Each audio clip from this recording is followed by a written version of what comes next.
उद्धव साहेब तुम आगे बढ़ो। अरे कौन आला रे, कौन आला? अरे कौन आला रे, कौन आला? उद्धव साहेब तुम आगे बढ़ो। उद्धव साहेब तुम आगे बढ़ो। कौन आला रे, कौन आला? कौन आला रे, कौन आला? उद्धव साहेब तुम आगे बढ़ो।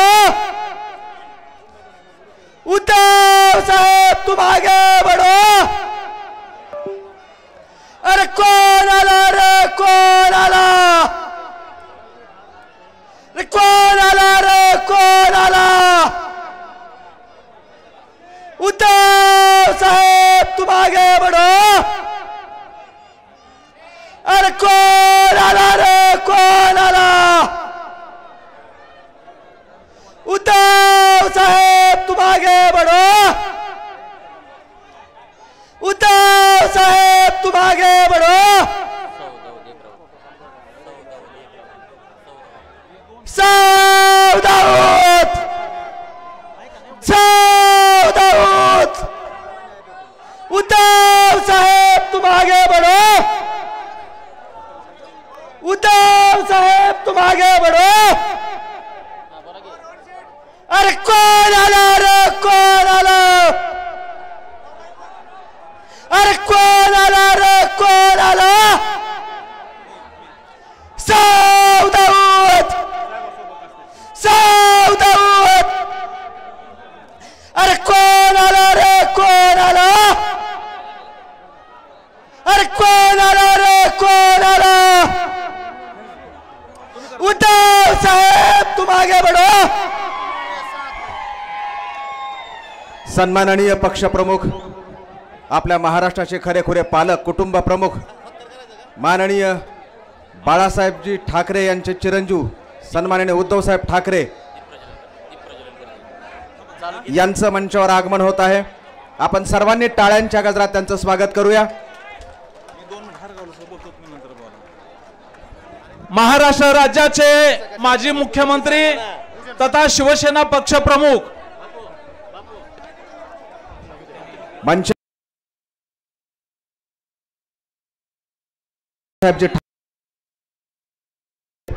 स्वर्गीय गोपीनाथरावजी मुंडे साहेब, छत्रपती शिवाजी महाराज, डॉक्टर बाबा। अरे ती रांगोळी अहो सर रांग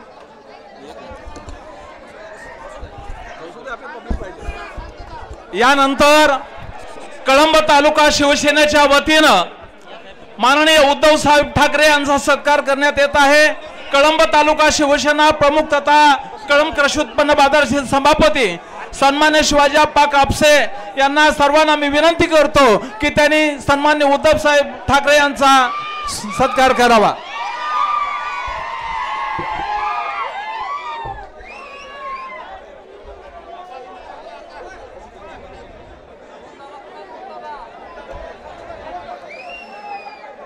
बसून घ्या आता स्वतः। हे बघा इकडे समोर बसा, तुम्हाला नार्वेकर साहेब सूचना करतायत, समोर बसा, बसा, शांतीने बसा, शिस्तीत बसा।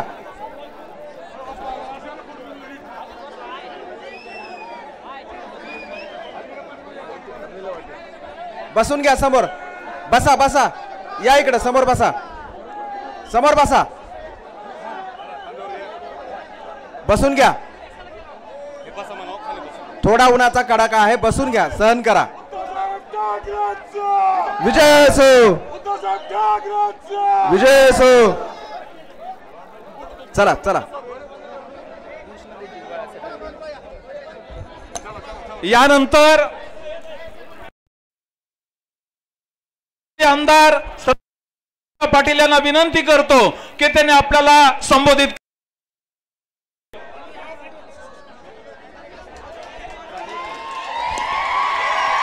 कळंब तालुका काँग्रेस कमिटी व महाविकास आघाडीच्या वतीनं आदरणीय साहेबांचा सत्कार होत आहे।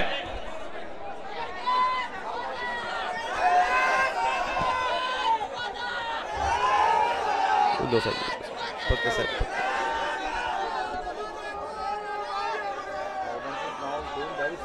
साहेब फक्त साहेब महाराष्ट्राचे जनतेच्या मनातील खरे मुख्यमंत्री आदरणीय आपले पक्षप्रमुख उद्धवजी ठाकरे साहेब, आदरणीय संजयजी राऊत साहेब, आपल्या जिल्ह्याचे लोकप्रिय खासदार आणि परमनंट खासदार आदरणीय ओमप्रकाश निंबाळकर साहेब, या ठिकाणी उपस्थित असलेले सर्व मान्यवर, मी आपला जास्त काही वेळ घेणार नाही. आपल्याला साहेबांना ऐकायचं, राऊत साहेबांना ऐकायचंय. सर्वप्रथम साहेब तुमचं मी या निष्ठावंतांच्या कळंब तालुक्यात मनापासून स्वागत करतो. साहेब हा तालुका कुणी आले कुणी गेले तरी नेहमीच हिंदू हृदय सम्राट शिवसेना प्रमुख बाळासाहेब ठाकरे यांच्या सोबत राहिलेला आहे, आपल्या सोबत राहिलेला आहे. याआधी आदरणीय कल्पनाताई नरिरे, दयानंद गायकवाड, ओमराजे निंबाळकर अशा सर्वांना आमदार केलं या शिवसैनिकांनी. त्यानंतर मलाही आपल्या आशीर्वादानं, आपल्या सर्वांच्या मतदान रूपी आशीर्वादानं संधी मिळाली. साहेब आपलं पहिलं 2.5 वर्ष सरकार होतं, त्या काळात आपल्या माध्यमातून जी काही कामं झालीत ती सांगणं मला कळंबच्या जनतेला, धाराशिव जनतेला सांगणं गरजेचं वाटतं. आमच्या बाजूला अंबेजोगाई तालुका आहे, त्या ठिकाणी अनेक वर्षापासून मेडिकल कॉलेज होतं, पण आपण धाराशिवचं शासकीय वैद्यकीय महाविद्यालय आपण मंजूर केलं. साहेब या वैद्यकीय महाविद्यालयाचा सुरुवातीचा निर्णय, कॅबिनेटचा निर्णय पब्लिक प्रायव्हेट पार्टनरशिपमध्ये झाला होता. मी खासदार साहेब आपल्याकडे आलो, तुम्हाला सांगितलं साहेब आमच्या लोक गरीब आहेत, आमची पेइंग कॅपॅसिटी नाही, आम्हाला हे वैद्यकीय महाविद्यालय शासकीय पाहिजे. आपण तुम्ही साहेब आमचा शिवसैनिकांचा, सर्वसामान्य एखाद्या आमदार खासदारांचा मान राखून कॅबिनेटचा डिसिजन बदलला आणि ते एक महाविद्यालय वैद्यकीय शासकीय वैद्यकीय महाविद्यालय केलं. हे निश्चितच गेल्या अनेक वर्षापासून साहेब या ठिकाणी वैद्यकीय महाविद्यालयासाठी घोषणाबाजी होत होती, परंतु त्याला मूर्तरूप द्यायचं काम आपल्या माध्यमातून झालं. साहेब कुठल्याही प्रत्येक निवडणूक गेल्या 25 वर्षापासून आमचे लोक कृष्णा माडवडा सिंचन प्रकल्पाच्या पाण्याच्या बाबतीत दर निवडणुकीला मतं मागतात. मागच्या फडणवीस सरकारनं 2018 मध्ये याला प्राधान्यक्रम लावून दिला होता. त्या प्राधान्यक्रमामध्ये साहेब आपल्या धाराशिव जिल्ह्याच्या नावावर पैसे होते, परंतु ही सगळी कामं प्राधान्यक्रमात एकही धाराशिव जिल्ह्यातलं काम नव्हतं. आपण सुरुवातीला 2020 मध्ये कोविडच्या काळात ह्याची बैठक घेतली आणि 2021 मध्ये कळंब तालुक्यातील दुधाळवाडी आणि तुळजापूर तालुक्यातील रामदरापर्यंतचा प्राधान्यक्रमात समावेश केला आणि त्यावरची साहेब जवळपास 700 कोटी रुपये तरतूद आपण केली होती. आता साहेब येऊन पाहणी करतात, सांगतात आम्ही केलं. सुधारित प्रशासकीय मान्यतेचा क्रेडिट घेतात. साहेब सुधारित प्रशासकीय मान्यता म्हणजे एखाद्या प्रकल्पाची किंमत उशीर झाल्यानंतर जी वाढते ती 4700 कोटीचा प्रकल्प जर वेळेत झाला असता तर तो 12000 कोटीवर गेला नसता. पण साहेब आजकालचे राज्यकर्ते त्याच्यासुद्धा क्रेडिट घ्यायला तर ते आम्ही विकास केला म्हणून सांगतात. साहेब दुसरं आमच्या लासरा बॅरेजमधनं रायगाव तलावामध्ये पाणी टाकण्याचा, पाणी सोडण्याचं काम, त्यासुद्धा योजनेचा आपल्या काळात सर्वे झाला होता. साहेब लातूर जिल्ह्यातून मांजरा नदी जाते, तेरणा नदी जाते, आमच्या जिल्ह्यातून जाते. लातूरमध्ये सगळे चेनमध्ये बॅरेजेस आहेत, पण आमच्या जिल्ह्यात बॅरेजेस नव्हते. आपल्या सरकारच्या काळात आपले पालकमंत्री शंकरराव गडाख साहेबांच्या माध्यमातून आपण आपल्या धाराशिव जिल्ह्यातील मांजरा आणि तेरणा नदीवरल्या बॅरेजेसचा सर्वे केला होता. पण दुर्दैवाने साहेब सरकार बदललं, ह्यांनी त्या कामाला स्थगिती दिली. साहेब मला आपल्याला सांगायचं आहे, आपण कळंबसाठी जे अतिरिक्त सत्र न्यायालय गेल्या कित्येक वर्षापासून या ठिकाणी इमारत बांधून तयार होती, परंतु त्याला मंजुरी नव्हती, ती आपल्या सरकारच्या काळात आपण दिलेली आहे. अध्यक्ष महोदय, सॉरी साहेब ते विधानसभेत बोलायचे. साहेब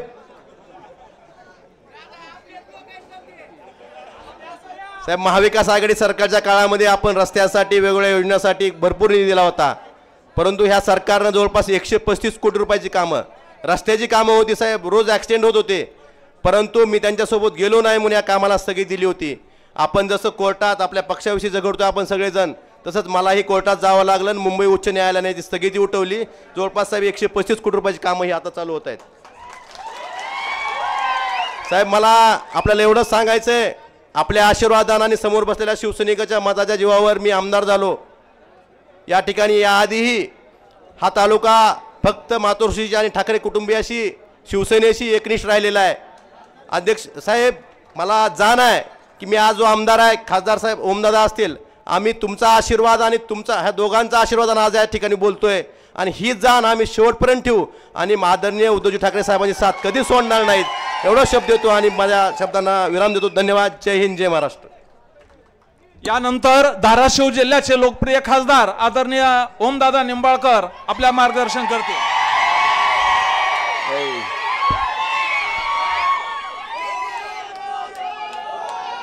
एवढ्या उन्हात जर एवढा उल्हास आहे साहेब, रात्री तर सभा घेऊ देत नव्हती आपल्याला. आज हे वैयक्तिक नाही घोषणा, एकच घोषणा फक्त. कोण आला रे कोण आला, कोण आला रे कोण आला. हा आता जरा दम काढा. आज या ठिकाणी जनसंवाद दौऱ्याच्या निमित्तानं आपल्यामध्ये उपस्थित असलेले महाराष्ट्राचे कुटुंब प्रमुख, महाराष्ट्र राज्याचे मुख्यमंत्री असताना सुद्धा प्रत्येक माणसाला आपल्या कुटुंबातला सदस्य आपला कोणतरी वडीलधारी माणूस आपल्याला सांगतोय, ह्या पद्धतीची भावना प्रत्येक कुटुंबात निर्माण करणारे आदरणीय पक्षप्रमुख सन्माननीय उद्धवजी ठाकरे साहेब, या ठिकाणी मंचावर उपस्थित असलेले आणि खऱ्या अर्थानं साहेब दिल्ली पुढे शेपूट घालणाऱ्या प्रत्येक माणसानं तुमचा आदर्श घ्यावा की कितीही संकट आलं, कितीही मोठा संघर्ष करायची पाळी आली तर त्या ठिकाणी न झुकता त्या संकटाला सामोरं जाऊन त्याच्या छाताडावर बसून गाडायचं काम त्या ठिकाणी करणारे शिवसेनेचे ज्येष्ठ नेते सन्माननीय संजयजी राऊत साहेब, या ठिकाणी मंचावर उपस्थित असलेले शिवसेनेचे सचिव आदरणीय मिला गेला तर तिची किंमत आमची कुणी करू शकत नाही, इतकी मोठी ताकद आमची. बाकीचे बोके गेले साहेब खोके घेऊन, पण ही बहादर आमदार त्या ठिकाणी तितक्याच ताकदीनं तुमच्या पाठीमागे उभा राहणारा या तालुक्याचे निष्ठावंत आमदार सन्माननीय कैलासजी पाटील साहेब, मंचावर उपस्थित असलेले सगळ्याच मान्यवरांची आता क्षमा मागतो आणि आदरणीय व्यासपीठ आपला असा सर्वांचा उल्लेख करतो. काय अडचण नाही की काटमोरे साहेब, नाहीतर उद्या एखादं जायचं अजून तिकडं असो. आता कोण जाणार राहणार राहिलं नाही. मला ह्या ठिकाणी सांगायचंय साहेब, निष्ठा म्हणजे काय असते. छत्रपती शिवाजी महाराजांची आपण आता 350च्या पुढची जयंती साजरी करतोय. छत्रपती शिवाजी महाराजांची 350वी जयंती आपण त्या ठिकाणी साजरी करतोय. म्हणजे महाराजांना जन्म घेऊन 350 पेक्षा जास्त काळ गेलाय. आज 350 वर्षाच्या नंतर सुद्धा सूर्याजी पिसाळ, खंडोजी खोपडे, आनाजी पंत सगळी कुठल्या यादीत नावं जातात? गद्दार आणि तानाजी मालुसरे, बाजी प्रभू देशपांडे कुठल्या ह्याच्यात नावं जातात? खुद्दार. मला वाटतंय 350 वर्षाच्या नंतर सुद्धा जर गद्दारीचा डाग पुसला जाऊ शकत नसेल तर तसल्या खोक्यावर लात मारून खुद्दार व्हायचा निर्णय त्या ठिकाणी आम्ही घेतला आणि ह्याचा इतिहास सुद्धा साहेब नोंद की. आज या ठिकाणी मला आपल्या सगळ्याला सांगायचंय, भाई और बहनों, सोयाबीन का भाव क्या था? 11,000 रुपए था. अभी कितना हुआ? मुझे क्विंटल को कितना कम हुआ? यह है मोदी की गारंटी. भाई और बहनों, प्याज पर निर्यात बंदी किसने लगाई? अक्षरशः उकंड्यावर कांदा फेकून द्यायची पाळी आली आपली. जरा भाव वाढते म्हणलं की निर्यात बंदी, जरा सोयाबीनचा भाव वाढते म्हणलं की लगेच पाम तेल आयात, लगेच डिओशी आयात. मला वाटतंय अशा पद्धतीनं शेतकरी विरोधी धोरण राबवून शेतकऱ्याला मातीत घालायचं काम ज्या मोदी सरकारनं केलंय, त्या मोदी सरकारला हे सर्वसामान्य शिवसैनिक आणि शेतकरी गाडल्याशिवाय या ठिकाणी स्वस्थ बसणार नाही. आज या ठिकाणी साहेब मला अतिशय प्रामाणिकपणे सांगायचं आहे, माझ्या वैयक्तिक फोनमध्ये साहेब जवळपास 65,764 नंबर सेव्ह आहेत साहेब. आणि कुठलं का काम असं ना साहेब, कुणी मॅनेजर बँकेचा ऐकत नसेल आपल्याला फोन, गायीकडं आजारी पडले डॉक्टर तपासायला नाही गेला तरी फोन, गाय धरून नेलं तरी फोन, गाडी पंक्चर झाली जॅक भेटायला गेला तरी फोन, डीपी जळाला तरी फोन फोन.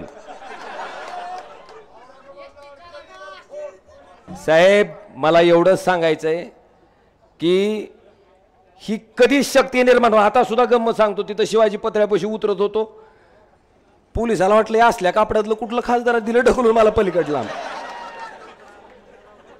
पण काय मला बी दिसलं नाही पोलीस, मी बी थोडं झटकलो, पण पुन्हा लक्षात आलं पोलीसच आहे नेमका. पण साहेब खासदार असून आमदार असून आम्ही कधी खासदार आमदारकीचा बळीजाव ठेवला नाही.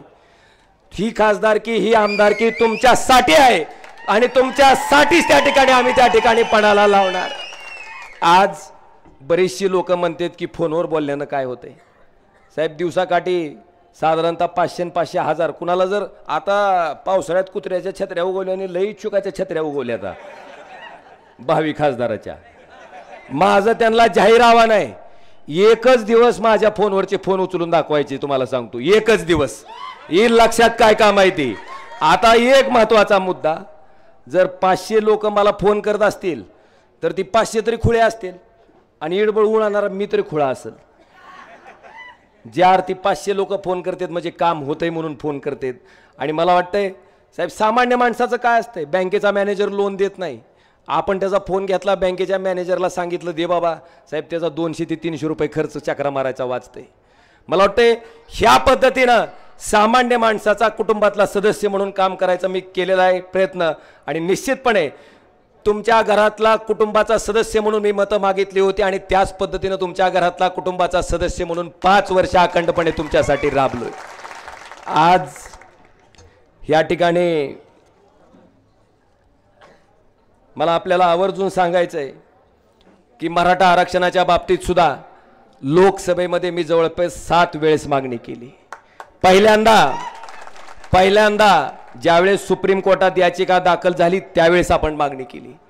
त्याच्यानंतरच्या काळात आपण साहेब आपल्या आदेशानं आपलं खासदाराचं सगळंच्या सगळं शिष्टमंडळ महामहिम राज्यपालांना भेटायला द्रौपदी मुर्मूंना भेटायला गेलं, त्यांना मागणी केली की लोकसभेचं अधिवेशन येतंय, आपण 50% आरक्षणाची मर्यादा त्या ठिकाणी वाढवून जर खऱ्या अर्थानं मराठा समाजाला न्याय द्यायचा आहे तर 50% मर्यादा आपण लोकसभेत त्या ठिकाणी कायदा करून वाढवावी. पण साहेब त्याला सुद्धा केराची टोपली दाखवली गेली आणि आता निवडणुकीपुरतं गाजर दाखवायचं काम हे राज्य सरकार करतंय. मला वाटतंय ते दाखवलेलं गाजर त्याच पद्धतीनं त्यांना सुद्धा तुम्ही दाखवल्याशिवाय स्वस्थ बसणार नाही, ही सुद्धा मला त्या ठिकाणी खात्री आहे. आज मला तुम्हाला विचारायचं आहे, उस्मानाबादचं धाराशिव नाव कोणी केलं र? ए कडपोस्तूर मागच्या कोणी केलं र? साहेब धाराशिवचं शासकीय वैद्यकीय महाविद्यालय, उस्मानाबादचं धाराशिव नाव व्हावं, ज्याला हिंदुहृदय सम्राट शिवसेना प्रमुख बाळासाहेब ठाकरेंनी नेहमी धाराशिव म्हणून संबोधलं, ते राष्ट्रवादी आणि काँग्रेसला सोबत घेऊन करायचं महापराक्रमी काम जर कोणी केलं असेल तरी उद्धवजी ठाकरे साहेब आपण त्या ठिकाणी केलेलं आहे. आणि निश्चितपणे आता मला तुम्हाला सगळ्याला विचारायचंय, थांब घेतो यार, अण्णाच्या नावाशिवाय तर शिवसेना होऊ शकत नाही. साहेब नरसिंग अण्णा जाधव म्हणून या ठिकाणी जुने जिल्हा प्रमुख होते, ज्या माणसानं शिवसेनेचं रोपटं बाळासाहेबांच्या आशीर्वादाने या ठिकाणी लावलं आणि आपण बघताय साहेब त्या रोपट्याचा एवढा मोठा वटवृक्ष झालेला आपल्या सगळ्याच्या समोर या ठिकाणी दिसतोय. आणि म्हणून आपाबी आहेत र सगळी, आता सगळ्याची नावं घेऊन भाषण करू का नको, थांब की जरा तू. लय बीज कला वड्या उन्हात ताप लाव तुम्ही खरं. आता मला तुम्ही सांगा, आपल्या सगळ्या ह्याच्यामध्ये काय चाललंय सध्या? बघा साहेब, कुठपर्यंत गेले बघितलं का? खुरपिणाऱ्या बाईला सुद्धा कळालंय ईडी सीबीआयचं धाक दाखवून ज्यांनी साहेब काळी संपत्ती जमवली त्या बोक्याला ह्याची भीती दाखवून सगळं तिकडं घ्यायचं काम चालू आहे. मला वाटतंय राऊत साहेबासारखे आणि आमच्यासारखे जी इमानदार माणसं आहेत ज्याच्याकडे काळी संपत्ती बी नाही आणि त्या ईडी सीबीआयच्या धाकाच्या बापाला भेट नाहीत साहेब. आम्ही खंबीरपणे त्या ठिकाणी तुमच्या सोबत उभे आहेत. आणि बांधवानो, मला तुम्हाला विचारायचंय, आता सोयाबीनचा भाव 4,500 आलाय 11,000चा. आता आपल्याला परत 11,000ला सोयाबीनचा भाव न्यायचा आहे का नाही? तर माझ्या मागं मोठ्यानं घोषणा द्यायची. घोषणा बिंबीच्या देठापासून पाहिजे. जय श्रीराम. हा, झाला 11,000 रुपये. आता बेरोजगार तरुण तरी एक सुद्धा नाही, पांढरपुरीवर एक सुद्धा पोरग दिसत नाही का नाही रे? सगळ्याला लाख लाख रुपयाच्या नोकऱ्या येतात. मोदी की गॅरंटी 2 करोड नोकऱ्या मिळाल्या का? आता नोकऱ्या मिळायचा दुसरा मंत्र आहे. कर्नाटकात दिलता बघा मोदी साहेबांना, बजरंग बली की. अरे एवढ्या नाही, ती शंका घेतील आपल्यावर. बजरंग बली की. हा, लागल्या नोकऱ्या.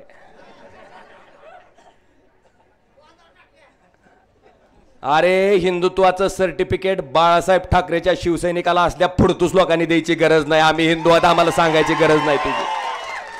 पण पोटात आग पडलेले असताना, शेतकरी मारला जात असताना, आत्महत्या करत असताना, तरुण युवक बेरोजगार असताना त्याच्या प्रश्नाकडे आपण लक्ष वेधलं तर आपल्याला काय म्हणते? कळालं का नाही गणित? बांधवानो, ह्याच्या बाबतीत आता जागरूक व्हा.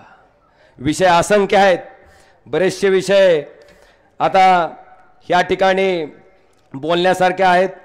आज आपल्या सगळ्याच्या माध्यमातून पत्करलेले आहे. अरे किमान तुम्हाला मदत करता येत नसेल, विरोध तरी करू नका म्हणा. एवढं तरी भान बाळगा, एवढं तरी भान बाळगा म्हणा.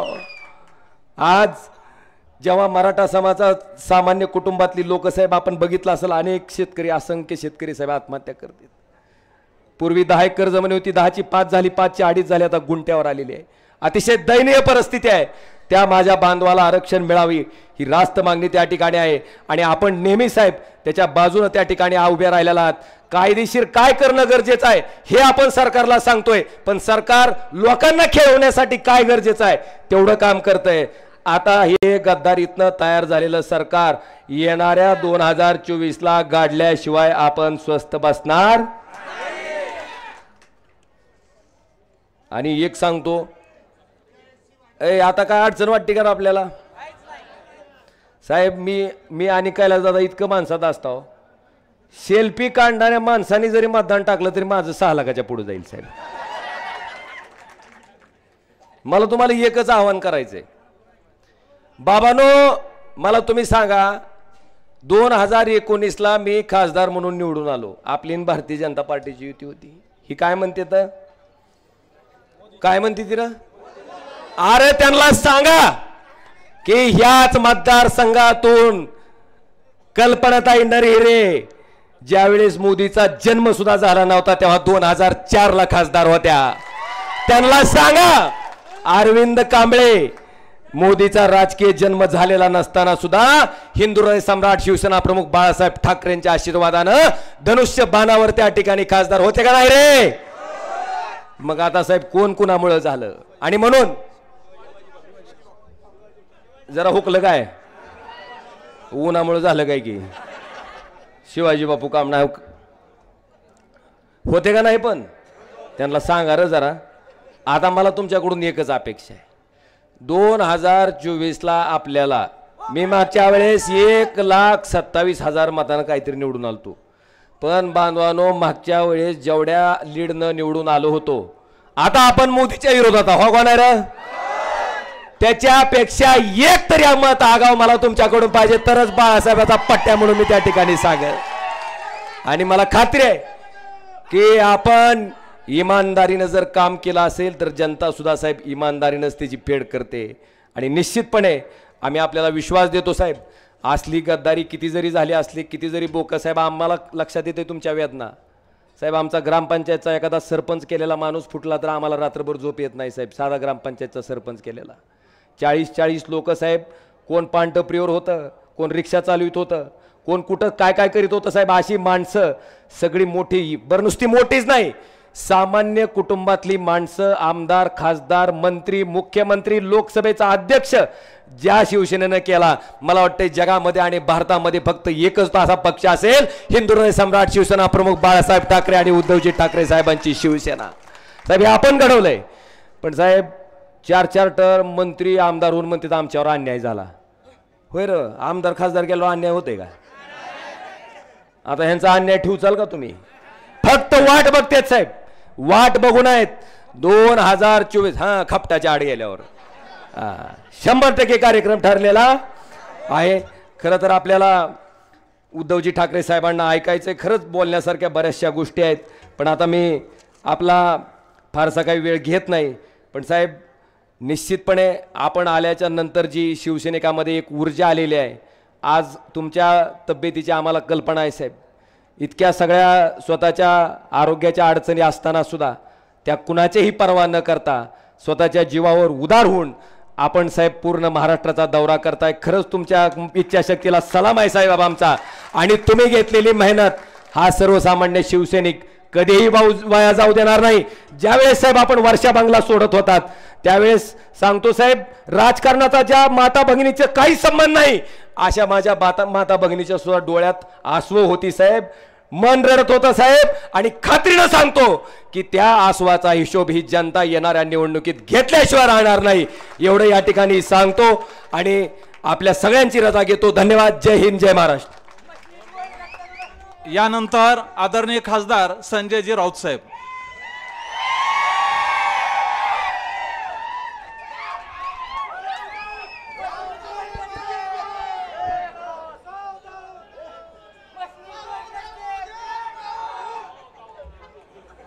अध्यक्ष महोदय, अध्यक्ष महोदय, बोलण्यासारखं खूप होतं पण ओमराजे सगळं बोलून गेले. सन्माननीय शिवसेना पक्षप्रमुख उद्धवजी ठाकरे, या मंचावरील या भागाचे लोकप्रिय खासदार ओमराजे, या भागाचे आमदार कैलासजी पाटील आणि उपस्थित सर्व निष्ठावंत शिवसैनिकांनो, या तप्त उन्हामध्ये जनसंवाद मेळाव्यासाठी हा निष्ठावंताचा सागर उसळलेला आहे. आज महाशिवरात्र आहे आणि महाशिवरात्र असताना सुद्धा आपण इथे फार प्रचंड संख्येने जमलेला आहात. महाशिवरात्र म्हणजे भगवान श्री शंकराचा दिवस आणि भगवान शंकर म्हटले की आपल्याला आठवतो शंकराचं तांडव. आपल्याला सुद्धा भविष्यामध्ये या महाराष्ट्रामध्ये शंकराप्रमाणे तांडव करून या गद्दारांच्या छातीवर नाचायचं आहे, लक्षात घ्या.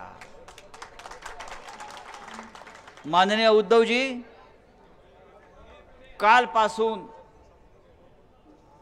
या संपूर्ण मतदारसंघात ठिकठिकाणी, मग तुळजापूर असेल, उमरगा असेल, आज कळंब आहे, नंतर भूम आहे, जाती तिकडे त्यांचं प्रचंड स्वागत करण्यासाठी शिवसैनिक आणि जनता रस्त्यावर उतरलेली आहे. हे प्रेम फार दुर्मिळ असतं आणि या महाराष्ट्रामध्ये अशा प्रकारचं प्रेम फक्त बाळासाहेब ठाकरे आणि उद्धव ठाकरे यांनाच मिळतं आहे. मगाशी ओमराजे आपण सांगितलं, मला तर आश्चर्य वाटतं उद्धव साहेब, आपण मुख्यमंत्री असताना आपण काहीच काम केलं नाही, आपण घराच्या बाहेरच पडला नाहीत, आपण काहीच काम करत नव्हता, आपण आमदारांना भेटत नव्हता, आपण खासदारांना भेटत नव्हता, पण तरी या महाराष्ट्रामध्ये इतकं प्रचंड काम झालेलं आहे. मगाशी आमदारांनी सांगितलं, खासदारांनी सांगितलं, आमदार गेले आणि तुम्हाला या भागाला मेडिकल कॉलेज मिळालं, खासदार गेले आणि अनेक मोठी मोठी कामं या भागातली झाली. पण गद्दार जो असतो, बेईमान जो असतो, त्याला या गोष्टी दिसत नाहीत. त्याला पळून जायचं असतं, त्याला चोऱ्या करायच्या असतात, त्याला लफंगेगिरी करायची असते. तो फक्त कारण शोधत असतो. अरे ईडी सीबीआयला मी, त्या ईडी सीबीआयला मी बांबू घातलाय रे, त्यांनी नाही मला घातलाय. तुम्ही काय सांगताय मला ईडी सीबीआय? येऊ द्या समोर. आता त्यांनी मला घाबरून सोडून दिलाय, नको हा माणूस आपल्याकडे. ही शिवसेना आहे. हे पळपुटे गेले पळून, हा डरपोक. पण इथे ओम आहेत, इथे कैलास आहेत, का त्यांच्यावर दबाव नव्हता? त्यांचा ओके पॅटर्न आहे, तुमचा एकदम ओके. ओके पॅटर्न नाही आहे. ओके बरोबर. ओम ओम आणि कैलास हा ओके पॅटर्न, यांचा okay pattern. Om and Kailas हा ओके पॅटर्न, बरं का? आणि हा ओके पॅटर्न शिवसेनेला सत्तेवर परत महाराष्ट्रात आणल्याशिवाय राहणार नाही. अरे निष्ठावंतांची फौज आहे. हे 5-25 गेले असतील पळपुटे डरपोक, पण हे सगळे ढाणे वाघ अनाजी पंताकडे जावं, त्यांनी अजितदादा पवारकडे जावं, त्यांनी तो कोण नरेंद्र मोदीकडे जावं, आणि जे मर्द आहेत त्यांनी शिवसेनेत राहावं, बाळासाहेब ठाकरेंच्या शिवसेनेत राहावं आणि हा महाराष्ट्र आणि हा देश घडवावा. आपण सगळे मर्द आहात. आपण ठामपणे शिवसेनेच्या मागे उभे आहात. आणि मला खात्री आहे, ज्या हिमतीनं उद्धव ठाकरे साहेब लढाईला उभे राहिलेले आहेत, तुम्ही जय श्रीराम म्हणा, तुम्हाला मतं मिळणार नाहीत. तुम्ही अजून मंदिरांचे उद्घाटन करा, तुम्हाला मतं मिळणार नाहीत. तुम्हाला माहिती आहे अयोध्येत रामाचं मंदिर झालं. शिवसेना नसती तर अयोध्येत रामाचं मंदिर उभं राहिलं असतं का? शौर्य कोणी गाजवलं? कोणी केलं? शिवसेनेने केलं. आणि हे महाशय गेले अयोध्येत रामाची प्राणप्रतिष्ठा करायला. आपण टीव्ही पाहिला असेल, आपण टीव्ही पाहिला असेल, प्राणप्रतिष्ठा प्रभू श्रीरामाची आहे की नरेंद्र मोदीची आहे तेच कळत नव्हतं. प्रभू रामाची मूर्तीच दिसत नव्हती. हे सगळे कॅमेरे नरेंद्र मोदीवर, आम्ही रामाला शोधतोय कॅमेरे मोदीवर. हे यांचं सगळं धोरण आहे. आणि आमचा राम कशामध्ये? हा आमचा प्रभू श्रीराम मुख्यमंत्री पदावर बसून त्यांनी महाराष्ट्राची करोनाच्या काळात जी काळजी घेतली, एक कुटुंब प्रमुख म्हणून, आपला भाऊ म्हणून, आमचा मुलगा म्हणून, बरं का, सगळ्या नात्यानं कुटुंब प्रमुख म्हणून हा महाराष्ट्र उद्धवजीने वाचवला. करोनाच्या काळामध्ये आपल्याला माहीत असेल, त्या उत्तर प्रदेशमध्ये गंगेमध्ये रोज शेकडोपर्यंत टाकली जात होती. उपचार नाहीत, इस्पितळं नाहीत, औषधं नाहीत. आणि महाराष्ट्रामध्ये रोज उद्धव ठाकरे सकाळी उठल्यापासून मुख्यमंत्री पदाच्या त्यांच्या कार्यालयातून गावागावातल्या स्थितीचं ते माहिती घेत होते आणि आपल्या कुटुंबाचे प्राण वाचवत होते. आणि अशा या सत्यवान माणसाला, पवित्र माणसाला सोडून हे 40 गद्दार गेले आहेत. त्यांना जनता आणि देवसुद्धा माफ करणार नाही, लक्षात घ्या. मला खात्री आहे महाराष्ट्राची जाणीव ठेवेल. महाराष्ट्र बेईमान नाही. महाराष्ट्र छत्रपती शिवाजी महाराजांचा आहे.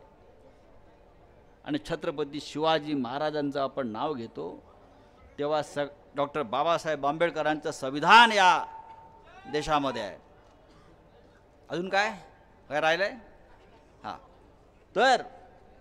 तर या सगळ्यांचं या महाराष्ट्रामध्ये फार मोठं योगदान आहे. उद्धव ठाकरे पुन्हा एकदा या महाराष्ट्राचं देशाचं नेतृत्व करतील अशा प्रकारचं वातावरण आपण सगळ्यांनी निर्माण केलेलं आहे. आणि ओके पॅटर्न तर आहे ज्या भागामध्ये, आता संपूर्ण राज्यामध्ये आम्ही ओके पॅटर्न घेऊन जाऊ आणि हमारा ओके गद्दारों को ठोके. जय हिंद, जय महाराष्ट्र. यानंतर काही प्रवेश होणार आहेत. आंबेडकर चळवळीचे कार्यकर्ते आदरणीय प्राध्यापक डॉक्टर संजयजी कांबळे सर, यानंतर मोहम्मदभाई चाऊस, हनुमंत जाधव, राजेंद्र कोल्हे, उत्तरेश्वर घोडके, सुब्राव जाधव, इक्बाल शेख, साजिद शेख, अरुण मुंडे, अर्जुन वाघमारे, कमलाकर बनगर या सर्व कार्यकर्त्यांचा राष्ट्रवादी काँग्रेसमधून शिवसेनेमध्ये या ठिकाणी प्रवेश होतोय. मी त्यांना विनंती करतो की त्यांनी स्टेजवर यावं. हॅलो हॅलो हॅलो मचिक हॅलो.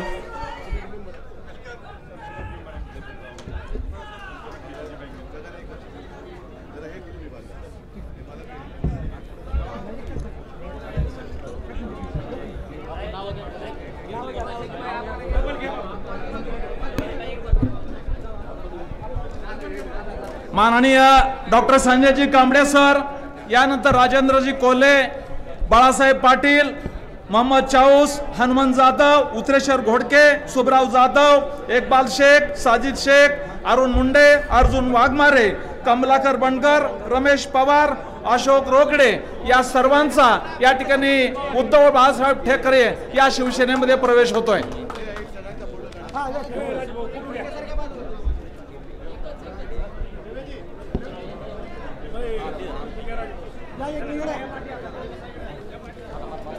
यानंतर मी विनंती करतो महाराष्ट्र राज्याचे माजी मुख्यमंत्री आदरणीय उद्धवजी ठाकरे साहेब.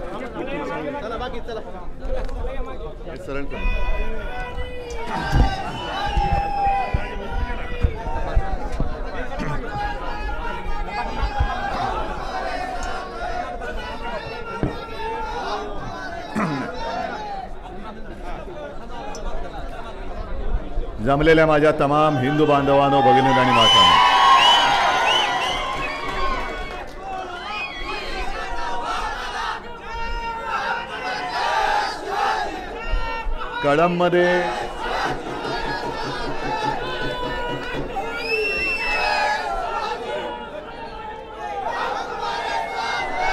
कळंबमध्ये मी भाषण करण्याची गरज आहे काय? हे दोन्ही वाघ कुठे गेले? ओमराजे, कैलास या इकडे.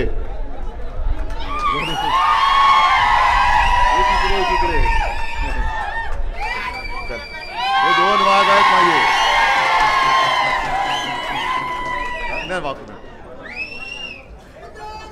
आणि तुम्ही आहात, त्याच्यामुळे मला वाटतं चॅनलवरती लाईव्ह दाखवत असाल. दाखवताय का रे? लाईव्ह दाखवताय ना? बरं दादा, तुम्ही कॅमेरा सेट करून खाली बसला तर बरं होईल, पाठीकडे. तुम्ही पण बसा. मी एवढ्यासाठी विचारलं, लाईव्ह दाखवताय, मला टी व्हीवरती चमकायचं नाही आहे. मला संपूर्ण देशाला दाखवायचं आहे की निष्ठा कशाला म्हणतात आणि वाघ कोणाला म्हणायचं. ही लढाई जी आता होते आहे ती लोकसभेची आणि विधानसभेची, ही लढाई नुसती पक्षांची नाही आहे. ही वाघ विरुद्ध लांडगे. तुम्ही कोण आहात? बेईमानी विरुद्ध इमानदार. तुम्ही कोण आहात? गद्दार विरुद्ध निष्ठावान. तुम्ही कोण आहात? हे संपूर्ण महाराष्ट्राने ठरवायचं आहे की मी गद्दार आहे की मी निष्ठावान आहे, मी वाघ आहे की मी लांडगा आहे, मी इमानदार आहे की मी बेईमानी करणार आहे. आणि ही गद्दारी, ही बेईमानी, ही उद्धव ठाकरेशी नाही, शिवसेनेशी नाही, तर ती छत्रपती शिवाजी महाराजांच्या महाराष्ट्राशी तुम्ही करणार आहात. तुम्ही म्हणजे जे आपल्यात येणार नाहीत ते मी म्हणतोय. जे इमानदारीच्या बाजूने राहणार नाहीत त्यांच्याबद्दल मी म्हणतोय. आज महाशिवरात्र आहे आणि महिला दिन पण आहे. हॉटेलमधनं निघताना तिन्ही पक्षाचे, चारही पक्षाचे, पाचही पक्षाचे म्हणजे शिवसेना, काँग्रेस, राष्ट्रवादी, वंचित, आम आदमी पार्टी सगळेच नेते आले होते, कार्यकर्ते आले होते आणि महिलाही आल्या होत्या. दोन शब्द बोलावे लागतातच. मी बोलताना म्हटलं की महिला दिनाच्या शुभेच्छा आम्ही खरं कोणत्या तोंडाने द्यायच्या, कारण मणिपूरमध्ये जे काय घडलंय ते आता बोलूही शकत नाही. आपल्या पदक विजेत्या महिला कुस्तीगीर त्यांनी न्यायासाठी टाव फोडला, त्यांची दखल कोणी घेतली नाही. अनेक ठिकाणी आजही महिलांवरती अत्याचार होत आहेत आणि आम्ही आपल्या तुम्हाला कोरड्या आपल्या शब्दात शुभेच्छा द्यायच्या. महिला दिनाच्या शुभेच्छा म्हणजे काय दिलं नेमकं मी? काय त्यातनं आम्हाला तरी काय मिळते आणि तुम्हाला तरी काय मिळते? म्हणून मी आज केवळ राज्यातल्याच नव्हे तर तमाम आपल्या देशातल्या तमाम माझ्या माता भगिनींना हात जोडून विनंती करतोय. काल तुळजाभवानीचं मी दर्शन घेतलं. योगायोगाने इथे येताना कालीमातेचं मंदिर आहे. मी महिलांना आज विनंती करतोय हात जोडून, आम्ही संघर्षाला उतरलोय. जगामध्ये एकमेव देश आपला असा आहे की जिला आपण आपली माता मानतो, भारत माता. महिला दिनाच्या शुभेच्छा जर द्यायच्या असतील तर भारत मातेला दिल्या पाहिजेत आणि त्या शुभेच्छा देताना आपण सगळ्यांनी आणि विशेष करून महिला माता भगिनींनी आता तुम्ही नुसत्या शुभेच्छा घेऊ नका. तुम्ही आता महिषासूर मर्दिनीचं रूप धारण करा, तुम्ही काली मातेचं रूप धारण करा आणि जो हुकुमशाह, जी हुकुमशाही माझ्या भारत मातेला गिळायला निघाले त्या हुकुमशाह सुराचा, नवीन महिषासूर असतो तसा हुकुमशाह सूर, त्याला खतम करा. तर आणि तरच महिला दिनाच्या काहीतरी शुभेच्छा आपण एकमेकाला, म्हणजे आम्ही भाऊ म्हणून तुम्हाला आणि तुम्ही माता भगिनी म्हणून आम्हाला आशीर्वाद तुम्ही देऊ शकाल. नाहीतर काय उपयोग आहे त्याचा? जसं ओमराजे तुम्ही बोलत होतात, कैलास तुम्ही बोलत होतात आणि कैलास तुम्ही तुमची आता मस्करी नाही करत, पण अध्यक्ष महोदय ही बोलायची सवय सोडू नका, कारण उद्या पण तुम्हाला ते बोलायचंच आहे, वर्षानुवर्ष बोलायचं आहे. आणि ओमराजे तुम्ही सुद्धा उद्या तर आपलंच सरकार दिल्लीमध्ये येत आहे, येणारच, आणणारच, आणावंच लागेल. कारण तुम्हाला आता तुम्ही ओमराजे काय करतायत, कैलास भाऊ काय करतोय तुम्हाला माहिती आहे. अगदी समाजाचे विषय असतील, शेतकऱ्याचे विषय असतील, एक तरी मला सांगा, गद्दार तर सोडूनच ते गद्दारच आहेत, पण जे त्यांचे मंत्री, अगदी मी नाव घेऊन बोलायचं तर भारतीय जनता पक्षाचे मंत्री जे महाराष्ट्रातून तिकडे गेलेले आहेत, त्यांनी कधीतरी समाजाबद्दल, जसं आरक्षणाबद्दल आपला ओमराजे बोललंय तिकडे, तसं आणि शेतकऱ्यांबद्दल कधीतरी मोदींच्या समोर तोंडाची म्हणजे दातखिळ उचकटून त्यांनी काय बोललेत का? ते काय म्हणून आम्ही तुम्हाला पुन्हा निवडून द्यायचं? गेल्या वेळेला युती होती, ठीक आहे, म्हणजे आज ते त्यांनी एक नवीन सुरू केलंय की हा उद्धव ठाकरे हा पक्षप्रमुखच नाही. हे कशाला जमलेत माझ्याकडे? काय आहे? जा अमित शहाना विचारा, काल परवाकडे येऊन गेले, बोलवा त्यांना इकडे. आणि इथे मुलं बाळे बसले तिथपासून अगदी माझ्या आजोबांच्या वयाचे सुद्धा कोण असतील त्यांना विचारा, शिवसेना कोणाची आणि पक्षप्रमुख कोण, विचारा. पण ज्या गृहमंत्र्याला, देशाच्या गृहमंत्र्याला छत्रपती संभाजीनगर आणि धाराशिव हे नामांतर कोणी केलं हे माहिती नाही, ते म्हणे आम्ही केलं. 10 वर्ष आम्ही तुमच्या सोबत होतो. देवेंद्र फडणवीस मुख्यमंत्री होते तेव्हाही आम्ही तुमच्या सोबत होतो. का नाही केलं तेव्हा तुम्ही नामांतर? पण हा असा गृहमंत्री ज्याला घरामध्ये काय चालले ते माहिती नाही आणि त्या आम्हाला संपवायला निघालेत. अरे भाऊ थांब जरा, उचात नको, जरा थांब, जरा जरा जरा जरा जरा जरा ठीक आहे, जरा थांब, एकदम अरे थांब जरा, जरा थांब, जरा थांब. तुम्ही बोलताना मध्ये बोलू नका, मग मला जे बोलायचं ते मध्ये तुटेल. ते ज्या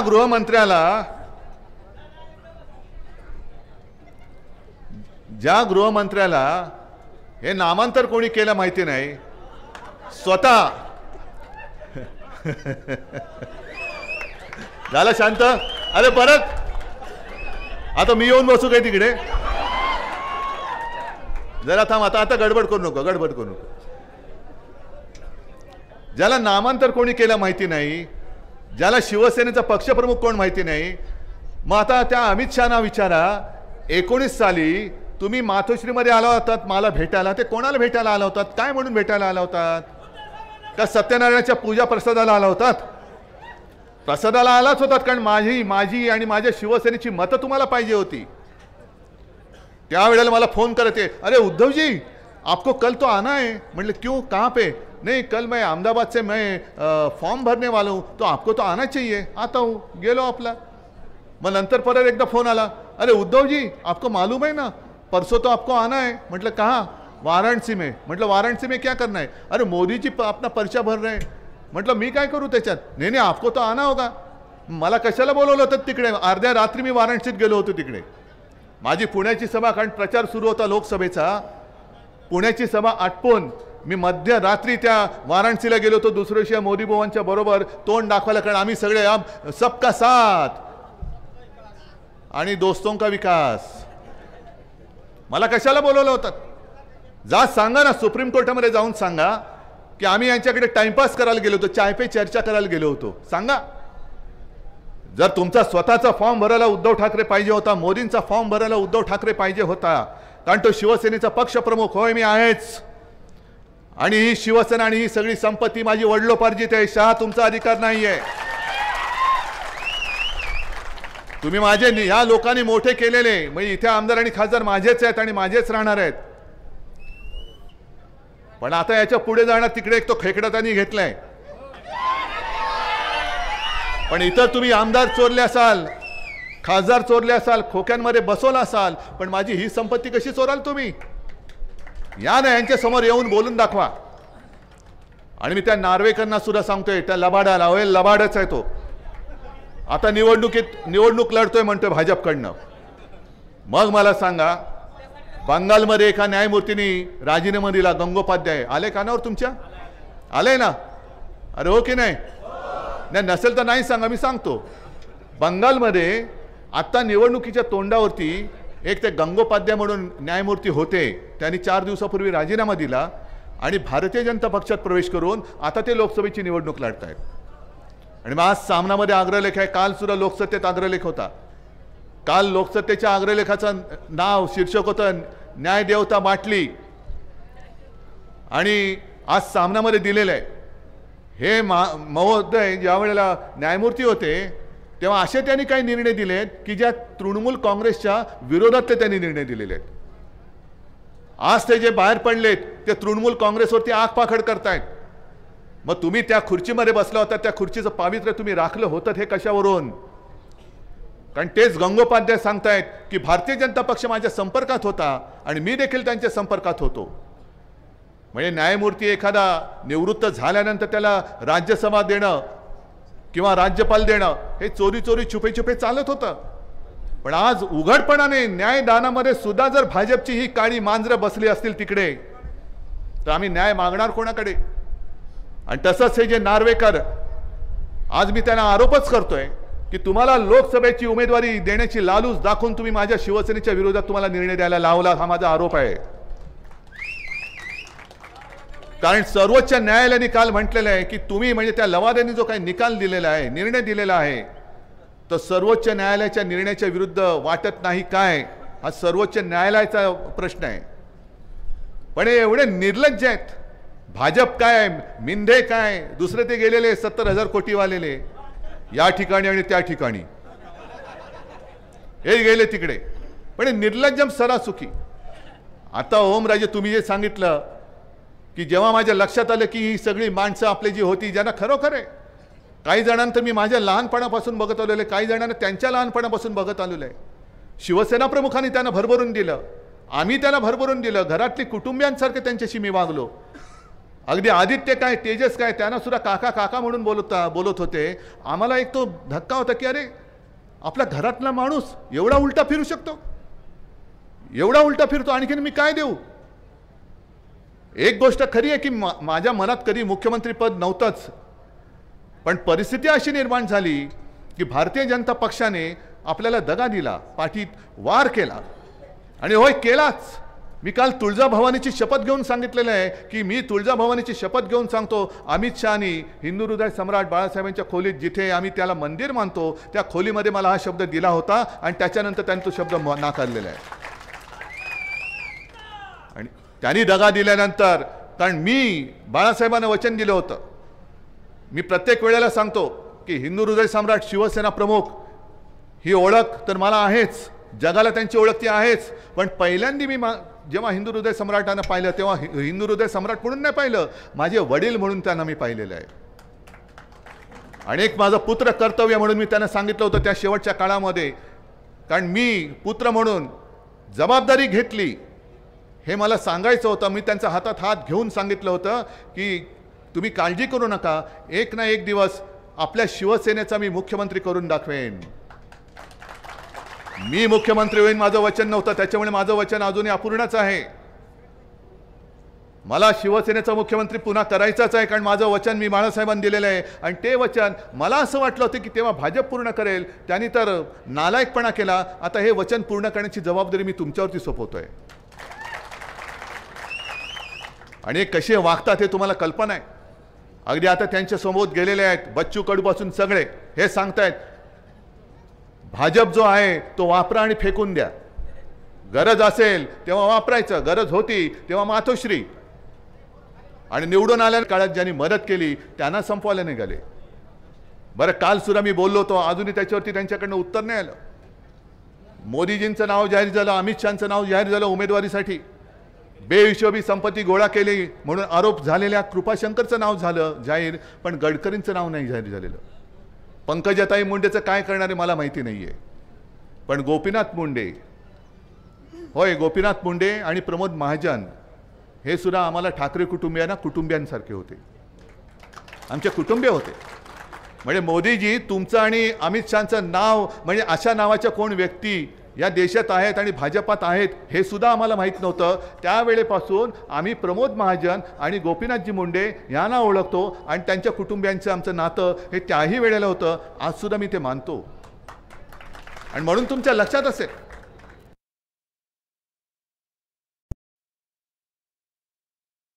आम्ही त्यांना धडा शिकवला. अरे धडा तर तुम्हाला शिकवायचा अजून बाकी आहे, हे बसलेत माझ्यासमोर. पण 19 साली तुम्ही मोदींचे फोटो लावून निवडून आलात. 2014 साली आम्ही तुमच्याबरोबर युती केली होतीच, पण मोदी पंतप्रधान झाल्यानंतर विधानसभेमध्ये आम्ही तेव्हाही हिंदू होतो, आजही आहोत, उद्याही आहोत. हिंदुत्व म्हणजे असं काही धोतर नाही आहे की पाहिजे तेव्हा नेसलं आणि नको तेव्हा सोडलं. पण 2014 साली भारतीय जनता पक्षाने युती तोडली होती. मग तेव्हा का म्हणून तुम्ही युती तोडली होती, कशासाठी तोडली होती? पण तरी देखील एक हिंदुत्व म्हणून आम्ही पुन्हा तुमच्यासोबत आलो.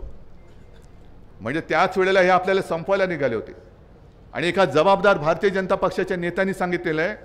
तेव्हा 2014ला जेव्हा आपली युती नव्हती ते घरी आले होते, आज सुद्धा ते आहेत, आणि त्यांनी मला सांगितलं की उद्धवजी आपने तो कमाल किया. म्हटलं मैंने क्या किया? तो नहीं, दिल्ली में ऐसे चर्चा हो रही थी हमारे बीच में की अब बाला साहब तो नहीं रहे. मग किती नालायक नीच लोक आहेत बघा. अरे ज्यांनी तुम्हाला वाचवलं, ज्यांच्या पक्षाने तुम्हाला, अगदी मी काल परवाकडे बोललो होतो, आम्ही तुम्हाला खांद्यावरती घेऊन महाराष्ट्र फिरवला. जर आम्ही तुम्हाला खांद्यावरती नसतं घेतलं आज तुम्हाला 4 खांदे सुद्धा नसते मिळाले. पण त्या शिवसेनेला म्हणे अब उद्धव के साथ कोई आ नहीं सकता. बघा ना अजूनही येत आहेत लोक. पण त्याच्या पुढचं वाक्य महत्वाचं होतं 2014चं, अब समय आया है शिवसेना को खत्म करो. तुम्ही शिवसेनेला खत्म करायला निघालात. तुम्ही गोपीनाथजींच्या मुलीला सुद्धा तिचं राजकीय आयुष्य खत्म करायला निघालात. 2014 साली युती तोडल्यानंतर देखील मी माणुसकी जपली होती. पंकजाताईच्या विरुद्ध मी उमेदवार दिला नव्हता दिला मी उमेदवार, कारण आम्ही नातं जपणारी माणूस आहोत. आम्ही नातं जपणं हे आमचं हिंदुत्व आहे. कामापुरता मामा, काम झालं की तोडून द्या, फेकून टाका, संपवून टाका, हे आमचं हिंदुत्व नाहीये. आणि काल काय मी रोज बोलते, आता सुद्धा तुम्हाला मी सांगतोय, की काय ही कसली लढाई आहे. उद्धव ठाकरेची लढाई नाही, ही आपल्या सगळ्यांची लढाई आहे. का मला मुख्यमंत्रीपदावरून खाली खेचलं? कारण मी मुख्यमंत्री होतो तेव्हा हे जे लोक जमलेत त्यांच्याकडे, मला इथल्या गुजराती लोकांबद्दल राग नाही, परत सांगतो गुजरात सुद्धा आमचाच आहे, पण संपूर्ण महाराष्ट्रातून उद्योग धंदे ओरबाडून तुम्ही गुजरातला नेत आहेत. गुजरात गुजरात गुजरात. आमदार सुद्धा पळवले ते पहिले गुजरात. कैलास सुद्धा पहिला त्यांनी मला फोन केला की साहेब कळत नाही हा रस्ता कुठे चाललाय. मग ते बघितलं, अरे सुरतेकडे चाललाय. म्हणजे आमदार सुद्धा गुजरात, सगळे उद्योगधंदे गुजरात. आता सुद्धा जे देशामध्ये 3 सेमीकंडक्टरचे उद्योग येत आहेत त्यातले 2 उद्योग हे मोदींनी डायरेक्ट गुजरातला नेले. काय महाराष्ट्राने काय घोडं मारले तुमचं? गुजरातला तुम्ही समृद्ध करा, जरूर करा. राज्यात काय संपूर्ण देशातली प्रत्येक राज्य ही समृद्ध झाली पाहिजे, तरच भारत माता की जय आम्ही बोलू शकतो, एवढी जाणीव आम्हाला आहे. पण आमच्याकडे येणारे उद्योग, आमच्याकडे असणारे उद्योग, अगदी डायमंड मार्केट सुद्धा गुजरात, फिल्मफेअर अवॉर्ड गुजरात, क्रिकेटचा अंतिम सामना गुजरात. काय लावलंय काय? हे मी बोलल्यानंतर हे तुम्हाला पटते की नाही पटत? पटते ना? तुमच्या हक्काचे म्हणजे ते जे 2 उद्योग जे त्यांनी गुजरातला नेले, समजा एक नेला असता, एक मला आपल्याला महाराष्ट्राला दिला असता आणि एक त्यांनी आता आसामला दिला असता, काय फरक पडला असता? 80,000 ते 1,00,000 नोकऱ्या, प्रत्यक्ष आणि अप्रत्यक्ष रोजगार त्या उद्योगातून मिळणार आहेत. महाराष्ट्र नुसतं तुमच्या राम राम करत घंटा वाजवायची? हे नुसतं घंटा वाजवणारं हिंदुत्व आमचं नाही आहे. आमचं हिंदुत्व आहे हृदयात राम आणि हाताला काम देणारं आमचं हिंदुत्व आहे. पण हे मी बोलल्यानंतर उत्तर नाही आहे, कारण वेदांता फॉक्सकॉन यांनी पाठवलं होतं गुजरातला.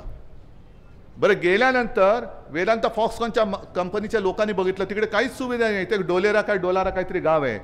तो डोलारा नुसता कागदावरती आहे, प्रत्यक्ष डोलारा कोसळलेला आहे, त्यांचा डॉलरच नाही आहे. ती कंपनी देशाबाहेर निघून गेली. महाराष्ट्रामध्ये येत होती ती कंपनी, आपल्याबरोबर त्यांच्या बोलणी झाली होती. मी मुख्यमंत्री होतो तेव्हा उद्योग मंत्री होते, अगदी आदित्य सुद्धा त्यांच्यासोबत बोलत होता. आणखीन मंत्रिमंडळात ते नितीन राऊत होते, ते बोलत होते. महाराष्ट्रामध्ये येत होता उद्योग, पण यांनी जबरदस्ती गुजरातला नेला आणि गुजरातमध्ये काही नाही म्हणून देशाबाहेर गेला. महाराष्ट्राचं नुकसान झालं, देशाचं नुकसान झालं, पण यांची काहीच पडलेली नाही आहे. मग हे मी बोलल्यानंतर हे सत्य आहे. काल देवेंद्र फडणवीस असं बोललेत, अरे इथून उद्योग जर का गुजरातला गेले तर गुजरात काय पाकिस्तान आहे का? ठीक आहे, तुम्ही ज्यांची खुर्ची चाटताय त्यांच्यासाठी तुमच्यासाठी ते बरोबर आहे देवेंद्रजी, पण गुजरात हा जर का पाकिस्तान असेल तर महाराष्ट्र म्हणजे काय पाकिस्तान आहे का? आणि देवेंद्रजी तुम्ही पाव मुख्यमंत्री जे राहिले आहेत ते महाराष्ट्राचे आहात ते का गुजरातचे आहात? मग जाहीर करायचं, देवेंद्र फडणवीस पाव उपमुख्यमंत्री गुजरात करा जाहीर, मग आम्हाला काय म्हणायचं नाहीये. पण असं करत करत तुम्ही आमचं मंत्रालय सुद्धा उद्या तुम्ही गुजरातला न्याल आणि मग सांगलात अरे गुजरातला गेलोय ना, काय पाकिस्तानात गेलोय? ही कुठली वृत्ती आहे? आणि काल मी तुळजाभवानीची शपथ घेतल्यानंतर रावसाहेब दानवे सुद्धा बोलले की म्हणे नाही नाही नाही नाही नाही त्यावेळेला ही अशी चर्चा झालीच नव्हती, अशी चर्चा. अहो दानवे साहेब तुम्ही होतात कुठे तिकडे? तुम्हाला तेव्हा कोण विचारत तरी होता का? बसला असेल तर खाली मातोश्री खाली बसला असाल. आणि त्याहीपेक्षा मी या जनतेला विचारतो, रावसाहेब दानवेंसाठी अमित शहा देव असतील, पण माझ्या महाराष्ट्रासाठी तुळजाभवानी माझी माता आहे ना रे? मग तुमचा विश्वास उद्धव ठाकरेंनी घेतलेल्या तुळजाभवानीच्या शपथेवर आहे की दानवेने घेतलेल्या रावसाहेब दानवेने घेतलेल्या अमित शहाच्या शपथेवर आहे? मला सांगा. आणि एवढा खोटारडेपणा मी आई जगदंबेच्या दारामध्ये येऊन तिच्या मंदिरात जाऊन हे असं करू शकेन असं तुम्हाला वाटतं? मला खोटं बोलण्याची गरज नाहीये, कारण जे मी बोललोय अगदी आई वडिलांची शपथ घेतलेली आहे, आई भवानीची शपथ घेतलेली आहे, आणखीन कोणाची शपथ घेऊ? पण केवळ अमित शहा बोलेल ते ब्रह्मवाक्य हे दानवे साहेब तुमच्यासाठी असेल, आमच्यासाठी त्या वाक्याला काडीची किंमत नाही आहे. कारण अमित शहा ज्या वेळेला तोंड वर करून बोलतात की उद्धव ठाकरेला त्याच्या मुलाला मुख्यमंत्री करायचंय, बरं धरून चालक करायचंय, पण पहिले ही निवडणूक ही लोकसभेची आहे, एवढं कळत नाही देशाच्या गृहमंत्र्याला. मग देशाच्या गृहमंत्र्याला मणिपूरमध्ये जाता येत नाही, देशाच्या गृहमंत्र्याला अरुणाचलमध्ये काय चालले कळत नाही. बरं मोदी आता जे बोललेत, काल मोदी कुठे गेले होते? काश्मीर.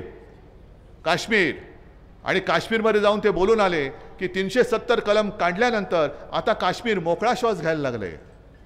अरे 370 कलम काढायला आम्ही सुद्धा पाठिंबा दिला होता, पण लोकशाही ज्याला म्हणतात तुमचे हातपाय बांधून ठेवतो मी, हां. आणि मग सांगतो तुम्हाला, बघा श्वास घेतोय की नाही, श्वास घेतोय ना, आहे ना लोकशाही. हातपाय बांधून ठेवलेत आणि नुसता श्वास चालू ठेवले, काय उपकार करताय तुम्ही आमच्यावरती? मग काश्मीर जर मोकळा श्वास घेत असेल तर गेल्या 5 वर्षात काश्मीरमध्ये निवडणुका का घेतल्या नाहीत तुम्ही? आता लोकसभेच्या निवडणुका आल्या आहेत आणि कोर्टाने त्यांना तंबी दिली, 6 महिन्यात निवडणुका घ्या, म्हणून तुम्हाला ती निवडणूक घ्यावी लागते. पण काश्मीर खरंच मोकळा श्वास घेत असेल तर काश्मीरमध्ये आजपर्यंत मोदींनी निवडणुका का घेतल्या नाहीत, ह्या प्रश्नाचं उत्तर तुम्ही द्या. आणि मग त्याच्याही पुढे जाऊन मी तुम्हाला सांगतो, मोदीजी तुम्ही काश्मीरमध्ये गेला होतात, बाजूला लेह लडाखमध्ये का नाही गेलात? कारण लेह लडाखमध्ये तुम्ही बघितलं असाल नसाल, लाखो लोक रस्त्यावरती उतरले होते, लाखो लोक. कारण मोदीजींनी त्यांना जी आश्वासनं दिली होती, मोदी गॅरंटी, 10 वर्ष झाली, गॅरंटीचा पत्ता नुसता टी आहे पण गॅरंटी नाही आहे. चाय पे चर्चा आहे, तो टी आहे पण गॅरंटी नाही आहे. मणिपूरमध्ये तर जायची हिंमतच नाही आहे. मी काल बोललो ना, हे गृहमंत्री जे आहेत अमित शहा, तिकडे शेपूट घालतात आणि इकडून फणा करतात, असे हे नागोबा आहेत. म्हणजे इकडे ईडी, सीबीआय, इन्कम टॅक्स सगळे, जा ना, हिंमत असेल तर मणिपूरमध्ये ईडी, इन्कम टॅक्स, सीबीआय पाठवा, धडधकट परत येतात का बघा, तिकडेच खांडोळ्या करून टाकतील ती लोक. पण आम्ही सुसंस्कृत पडतो ना, सुसंस्कृत आहे. संजय राऊत जे बोलले की त्यांनी तो लढलाच, तसे सगळे शिवसैनिक लढतायत. पण आम्ही कायदा मानणारी लोक आहोत, आपल्याच देशाचं आहे ना. मोदी परिवार में क्या मणिपुर नहीं है क्या? मोदी परिवार में लेह लडाख नहीं है? मोदी परिवार मध्ये जिथे चीन घुसलाय तो अरुणाचल नाही आहे. पण ते सगळं बाजूला ठेवायचं आणि नुसतं अब की बार, अरे अब की बार भाजपा तडीपार द्या, पाठवून यांना तडीपार. माझ्या साध्या शिवसैनिकाला तडीपार करता काय? निवडणुकीमध्ये हा मतदार भाजपला संपूर्ण मुळासकट उकडून तडीपार केल्याशिवाय राहणार नाही. आणि आज पुन्हा सांगतो, आज महाशिवरात्र म्हटल्यानंतर माझ्याबरोबर ओम पण आहे आणि कैलास पण आहे. हा काही योगायोग मी काहींची नावं नाही ठेवली आणि त्यांना सुद्धा आमिष होती, पण हे निष्ठेला जागले. कारण त्यांना माहिती आहे, ओम तुम्ही बोलला ते फार महत्वाचं आहे की 350 वर्ष झाल्यानंतर सुद्धा खंडोजी खोपडे ही गद्दाराची अवलाद, सूर्याजी पिसाळ गद्दाराची अवलाद, पण तानाजी मालुसरे, बाजीप्रभू देशपांडे, सगळे यशाजी कंक, ही सगळी. त्याच्यामध्ये सुद्धा एक मुद्दा म्हणून सांगतो, कान्होजी जेदे नाईक, हे सगळे इतिहासामध्ये आहे. अफजल खान जेव्हा चालून आला होता इकडे तुळजापूरमध्ये सुद्धा त्यांनी भयानक तांडव केलं होतं. तांडव कसलं, सगळा सत्यानाश केला होता. आणि अक्षरशः अफजल खानाची जेव्हाची सॉरी होती त्या म्हणजे काही निवडणुका नव्हत्या. एक तर आमच्याकडे सामील व्हा, जसं आत्ता चालले तसं, नाहीतर तुम्हाला बेचिराग करू. बेचिराग म्हणजे घराची आबरू तर लुटणार, घरातले देव बाहेर आणून त्याचे तुकडे तुकडे केले जायचे आणि सगळ्या मारून टाकून घराला आग लावून टाकायची, त्याला म्हणायचे राख रांगोळी करून टाकायची, बेचिराग.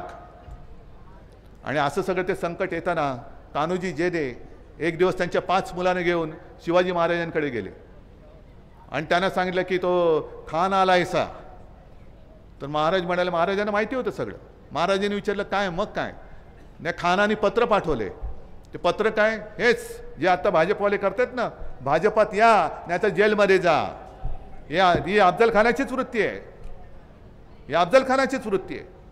आम्हाला सामील व्हा, आमच्याकडे आलात तर तुम्हाला वतनदारी मिळेल, सुभेदारी मिळेल, अमुक होईल तमुक होईल, पण नाही आलात तर मुलांसकट मारले जाल. मग महाराजांनी त्यांना सांगितलं, विचारलं, मग काय विचार आहे? तुमच्या मुलाबाळांच्या हितासाठी तुम्ही जा.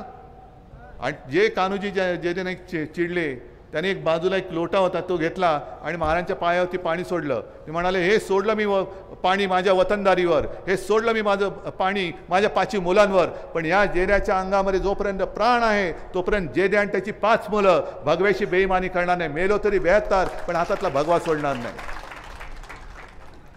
त्या महाराष्ट्रामध्ये ही नीच नालायक गद्दारी अवलाद ही वळवळून द्यायची आपण?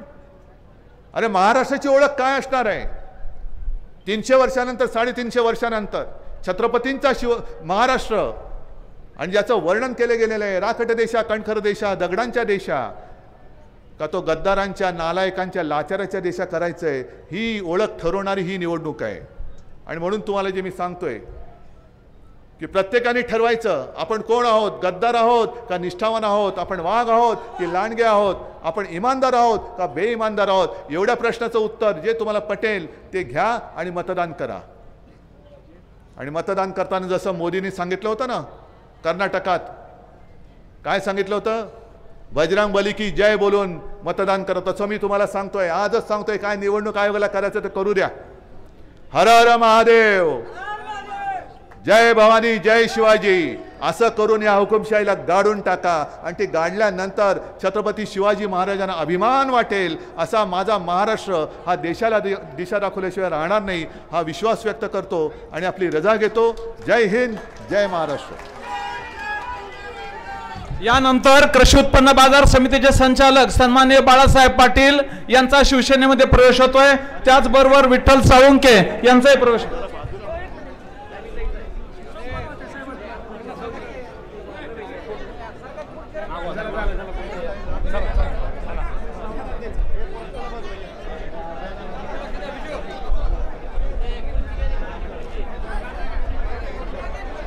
उद्धव साहेबांकडे देऊ का?